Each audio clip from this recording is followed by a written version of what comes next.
बुलेटिनच्या सुरुवातीलाच पुढच्या 3 मिनिटांमध्ये घेणार आहोत बातम्यांचा वेगवान आढावा। 3 मिनिटात 30 बातम्या पॉवर्ड बाय बाबा जाधव मसाले, खजिना मराठी चवीचा, अस्सल खा अस्सल रहा।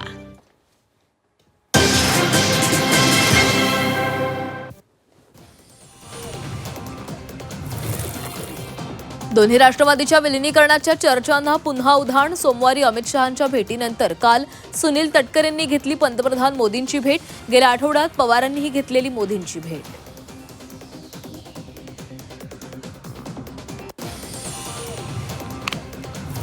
सरकारमध्ये नैतिकता होती म्हणून धर्मेंद्र प्रधानांनी राजीनामा दिला। श्रीकांत शिंदे यांची प्रतिक्रिया। शिक्षण व्यवस्थेमध्ये पारदर्शकता आणणार असल्याचं आश्वासन।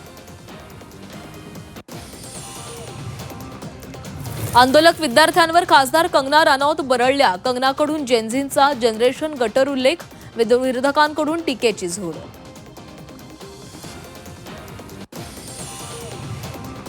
कंगना रानौत यांच्या पक्षाचे विचार गटारासारखे। रानौत यांचे चित्रपट बॉयकॉट करा। रोहित पवारांचा कंगना रानौत यांच्यावर हल्लाबोल।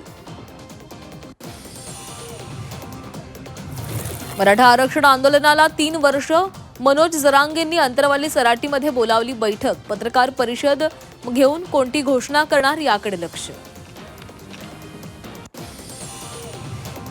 रत्नागिरीमध्ये पावसाचा जोर कायम। खेडची जगबुडी नदी इशारा पातळीवर। नदीकाठच्या गावांना सतर्कतेचा इशारा। उजनी धरण 100% भरलं। शेतकऱ्यांच्या हस्ते जलपूजन। पिकांसाठी मुबलक पाणी उपलब्ध होणार।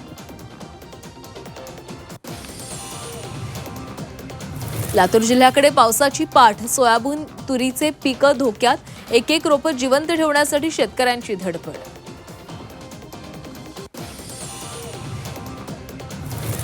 नांदेडमध्ये हळदीचे भाव पडल्यानं शेतकऱ्यांनी लिलाव बंद पाडला। हळदीचे भाव मानवनिर्मित। हळद उत्पादक शेतकऱ्यांचा व्यापाऱ्यांवर आरोप।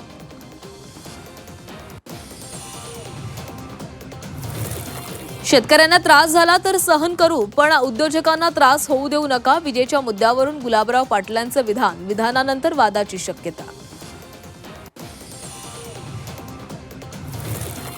माधुरी हत्यारेच्या घरवापसीसाठी अन्नत्याग आंदोलन। निर्णय होऊनही माधुरीला पाठवण्यास विलंब का?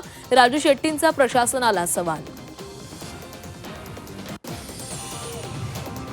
कल्याणनगर महामार्गावरील करंजाळे इथं रस्ता खचल्यानं मार्ग बंद। पर्यायी मार्गाचा वापर करण्याचं आवाहन। मुंबईमध्ये एफडीए कडून मोठी कारवाई। 5 नामांकित क्लबचे FSSAI परवाने निलंबित।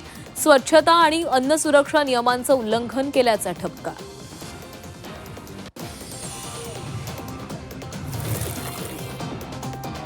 झुणका भाकर केंद्रासाठी 5,000 लाचेची मागणी। खार पोलीस ठाण्यामध्ये पोलिसांविरोधात गुन्हा दाखल। एसीबीच्या चौकशीमध्ये लाच मागितल्याचं उघड।